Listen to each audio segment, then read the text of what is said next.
আসসালামু আলাইকুম গাইস, আজকে আমি আবার বাগানে চলে আসলাম। তো দেখি বাগানের মধ্যে কি অবস্থা। তো দেখতে পাচ্ছেন এগুলো হচ্ছে হলুদের গাছ। চেনেন কি হলুদের গাছ? এগুলো কিন্তু আমি লাগাইছিলাম। এর নিচে মাশাআল্লাহ অনেক বড় বড় হলুদের চারা হয়েছে। আসেন দেখি, হলুদের বই হয়েছে আর কি। নিচে তো বই হয়, আমরা বই বলি। কচুর নিচে আবার কচুর বই বলি, আমাদের এলাকায় এগুলো বলে আর কি। তো এই পাশে দেখতে পাচ্ছেন দুইটা, এটা কি বলে, এটা হচ্ছে ধুন্দল নাকি জানি না। সেটা হোক, আপনারা অবশ্যই কমেন্ট করে জানাবেন। আমি ছিটতেছি, এই দুটা বড় হয়ে গেছে কিন্তু নিয়ে যাচ্ছে ছিঁড়ে। নাহলে হয় কি, ওই যে ইয়ে হয়, পৌঁছে যায়। এখান দিয়ে ছেড়া যায় না, এখান দিয়ে ছেড়া যাচ্ছে না। তো এই পাশে দেখেন পচেছে কিন্তু আবার বেশ কয়েকটা। এই যে শশার ফুল দেখতে পাচ্ছি, এগুলো বড় হয় নাই, খাওয়ার উপযুক্ত হয় নাই। বেশ কয়েকটা ছিল আরও, এগুলো কিন্তু আমি ফালাই দিছি। ওই দেখেন ওগুলো, ওই যে পচে পচে আছে একদম। তো আমি এই দুটোই ভালো দেখলাম, এই দুটোই নিয়ে যাচ্ছি। তবু রান্না করে খাওয়া যাবে আর কি। আর একটা জিনিস দেখাবো আপনাদেরকে,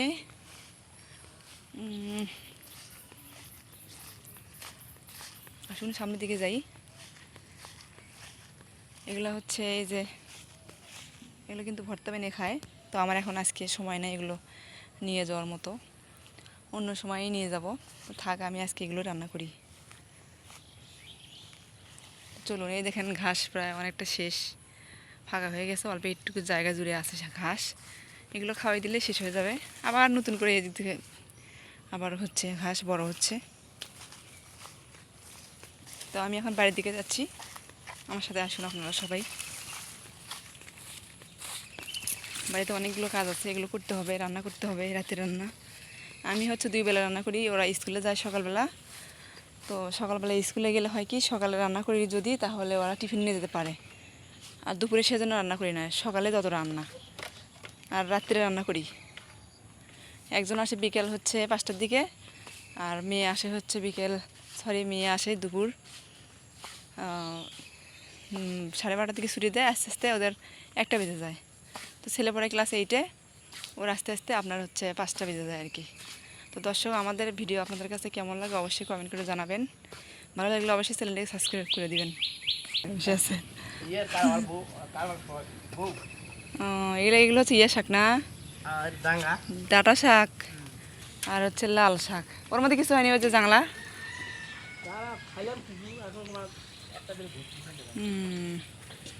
বুঝছি। কত টাকা মুঠা?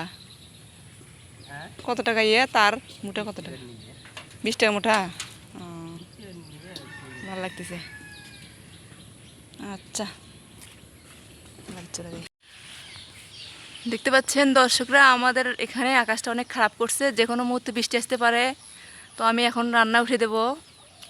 এখন কিন্তু বিকেল টাইম, মানে সন্ধ্যা লাগবে, কিছুক্ষণ পর পর মাগরিবের আজান দিবে।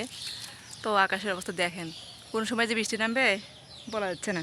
এদিকে আমার লাকড়িগুলো দেখেন শুকায়নি, এখন পর্যন্ত ভিজাই আছে, যার কারণে আমি রুমেও নিতে পারতেছি না, সবগুলো ভিজে আছে। এদিকে আমাদের গরু টরু সব তোলা শেষ, গরুর পানি খাওয়া শেষ। এখন আমরা রুমের বাড়িতে গিয়ে কাজ করব, রান্নাঘরের কাজ। দর্শক দেখতে পাচ্ছেন, আমি এখানে হচ্ছে মাটির চুলা থেকে ছাই তুলে নিচ্ছি। অনেকগুলি ছাই, আমি যেহেতু ওই যে এগুলো হচ্ছে পাতা টাতা দিয়ে জাল দিয়েছি, তার কারণে অনেকগুলো ছাই হয়েছে চুলের মধ্যে। এগুলো ছাই না তুললে ওখানে আর জাল দেওয়া যাবে না। আর সাইড দিয়ে দেখতে পাচ্ছেন কাঁঠালের বীজ। তো কাঁঠালের বীজগুলো আমি হচ্ছে কাঁঠাল থেকে বের করে নিয়ে রোদ্রে দিয়েছিলাম, দেওয়ার পরে এখানে রাখছি। তো এখান থেকে উঠে নিতে হবে। দেখেন দর্শক, বৃষ্টি পড়তেছে, দেখেন অনেক বৃষ্টি। তো আমি তার মধ্যে রান্না বসে দিচ্ছি। এগুলো কিন্তু কাঁঠালের বীজ, রাখছিলাম শুকানোর জন্য। দেখেন কেমন অন্ধকার হয়ে আসছে।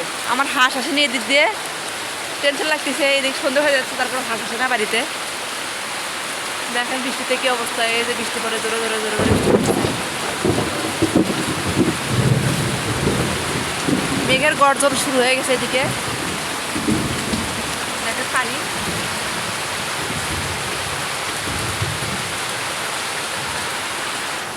এদিকে কারেন্ট নাই, যে ভাত উঠে দেবো আমি রাইস কুকারে। আমার ছেলে ছোটো বোনের জন্য এই আইসক্রিমটা নিয়ে আসছে, যে ছোটো বোন খাবে। সে একা একা খাইছে স্কুলে, তারপর সে ভাবছে বোনের জন্য আরটা নিয়ে যাই, সেজন্য নিয়ে আসছে।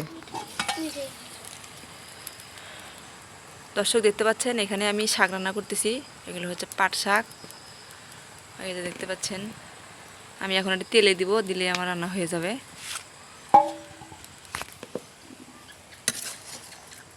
আজকে আমি পাতা দিয়ে কিংবা ওই যে খ্যার আছে না, খ্যার দিয়ে জাল দিচ্ছি চুলের মধ্যে। অনেকগুলো জমা হয়েছে, দেখেন অনেকগুলো জমা হয়েছে। ভালো আমি এগুলো দিয়েই জাল দিই। যখন বেশি তাড়াহুড়া হয় তখন আমি হচ্ছে লাকড়ি দিয়ে জাল দিই, আর যখন ফ্রি থাকি তখন আমি এগুলো দিয়ে জাল দিই। তো আমি পেঁয়াজ, তারপর হচ্ছে মরিচ সব কিছু দিয়ে এটাকে বাগার দেবো, বাগার দিয়ে আমার রান্না শেষ। পাট শাক খেতে কে কে পছন্দ করেন একটা কমেন্ট করে জানান।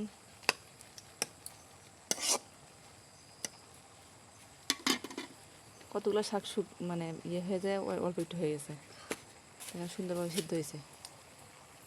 হাত দিচ্ছ এখানে। এই যে আমার শাক হচ্ছে বাগার দেওয়া শেষ। আমি এখন এগুলো উঠে নেব, আমার রান্না হয়ে গেছে। গাইস দেখেন, এখানে হচ্ছে রুটি। রুটি ছিল আমার ঘরে, রুটি দিয়ে আমি হচ্ছে যে এগুলো শুটকি ভর্তা, এটা তো কিন্তু দারুণ লাগবে। আমি ভর্তা বানিয়ে নিয়েছি। আর এখানে দেখতে পাচ্ছেন এগুলো হচ্ছে আলু। এখানে দেখছেন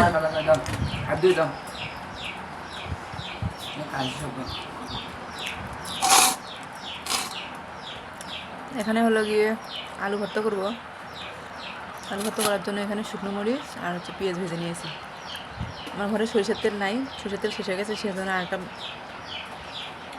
বুদ্ধি বানাইছি। সেটা হচ্ছে কি, যে সয়াবিন তেল দিয়ে পেঁয়াজ আর মরিচ ভেজে নিচ্ছি। নেওয়ার পরে দেখেন এগুলো সব সয়াবিন তেল। কিন্তু এভাবে আলু ভর্তাটা করে খেয়ে দেখবেন, খুব ভালো লাগবে।